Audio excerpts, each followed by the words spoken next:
your experience, everything you've been through, I mean, you've always been the guy. You feel like going through, sitting, having to wait for turn, you think that made you a better leader? Oh yeah, definitely, without a doubt. Because now I can lead young. Because you always have guys that come to college as All-Americans. Have never been second string in their life, just like me, and they get so discouraged when they're not able to play just like me. And I took a different angle because I had guys that talk to me. Denard, like I said, and my brothers. But some people don't have that. They've always been the guy, and it's going to be hard for them to deal with it once they're not the guy. And, I feel like I can be the guy to help them if they don't have that type of father figure or person that's been through it in their lives. So I'm very happy that I can do that with the young guys, tell them to just keep fighting and believe in their dreams. So has it given you a greater appreciation just for the game? Oh yeah, definitely, without a doubt. You can't take anything for granted.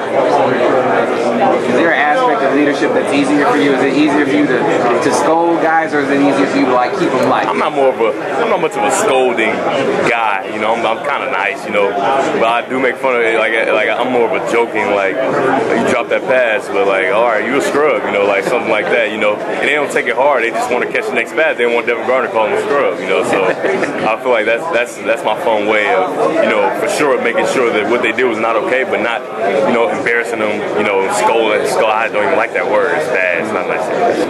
Devin, in Nebraska last year, was there any way you could have played quarterback in that game? I mean, I don't know how beneficial it would have been for me because I hadn't played quarterback. I would have been able to throw the ball, run, those things. But it's just the run checks, when to get out of a play, things like that. There's so many small intricacies that I might not have been able to execute, which might not have been beneficial for the team. But if they would throw me in there, I would have given my shot. I would have given it a shot. Were you surprised when they came to you, or Justin, or whoever came to you last month and said, hey, did you guarantee a victory over Ohio State? I was very surprised because I never said that word. I never said guarantee. I never said promise. So, I mean, it was spun the way they wanted it to be spun. It was like I said yesterday. It was a time where it's nothing going on. It's just baseball. They want to find a story, want to get people talking and get everybody excited. But in our building, we know my teammates know I'm confident in them, and they know the kind of person I am. I'm the ultimate competitor, and I'm never going to back down from an opportunity to compete. So, when you're in that moment, do you not think you're just answering the question? You're not thinking I'm trying to make a statement of some kind here? I mean, no, I was not trying to make a statement at all. The only statement I was trying to make is I trust my teammates and I trust my coaches and I trust myself. So that's it. What are you supposed to say? I expect us to lose. Do you expect you guys to lose? I was talking to my brother about it, and he's a silly guy, kind of like me. He was like, "Oh no, Devin, that was horrible of you to say. Horrible of you to believe in your team. Horrible of you to think you'll win at your own stadium. Horrible. You should not be on the field with that other team." So that was pretty funny. He was pretty light about it. In the end, isn't that just baseball's fault for not being interesting enough? That's baseball's fault. I don't think I should be fault at all. I think it's their fault. They should have more highlight plays and things like that. Brady said that he had a lot of talks with you when you were having him back up Denard. How close were you to kind of leaving? Yeah. Oh, I wasn't going anywhere. My brother always made fun of me, like, if you want to leave, that'll be up to you.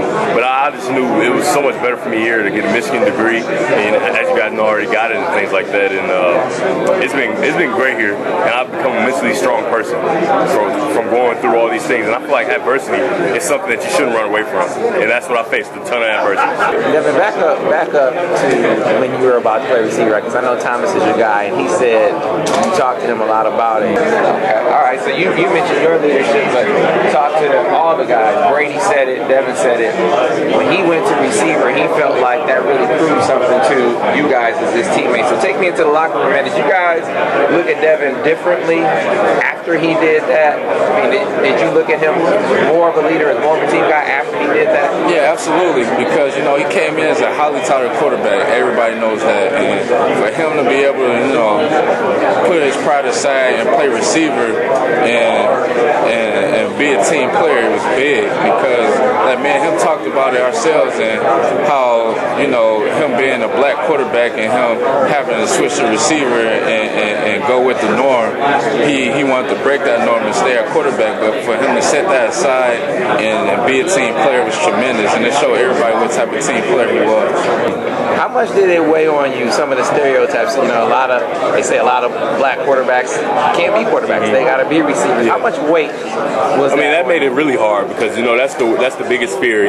When I was growing up, Like when I was coming to Michigan and things, they always said, yeah, you'll probably, be a receiver because I was an athletic guy, And then for me to have to, help the team in that way and, almost prove them right was kind of hard for me. But, my teammates made it so like Tom and Denard and my brothers, they always helped me believe in my dream. Coach Jay was very instrumental in that as well, helping me believe that, I will get an opportunity to be a quarterback, and it's up to me to take advantage of that opportunity. Do you think that people really understood, outside of maybe Thomas, do you think people really understood that how hard it was? How hard that was? No, I don't think they did. They probably because Tom was a quarterback, so he could really, understand where I was coming from, and my brothers in Denard especially, he could definitely understand, but a lot of people probably didn't understand, probably like, yeah, you should just do it for the team, but there were a lot of other factors. All right, so when you talked about it, when you stepped back in, now your teammates say they know that you are a selfless guy. But now it even seems more like not just selfless, now you're a guy that they can follow. You feel Oh like yeah, without a doubt, when they see somebody do something like that, and I've shared that with them, how hard it was for me, and when they see something like that, they want to lead, and they'll do anything for you, so when a guy wants to give up on the block, he's going to think like, well, Devin, he went the receiver for us, so let me just block a little harder, something like that. Do you think maybe some of the guys maybe misunderstood you before? They misunderstood your hyper competitiveness? Yeah. I mean, they probably they didn't understand it just because I hadn't. When you don't produce, they're like, what is he talking about? Like, he's not competing. Like, stuff. I don't know what kind of thoughts they have for sure, but it's hard to be that super competitive guy if you're not even competing on Saturday.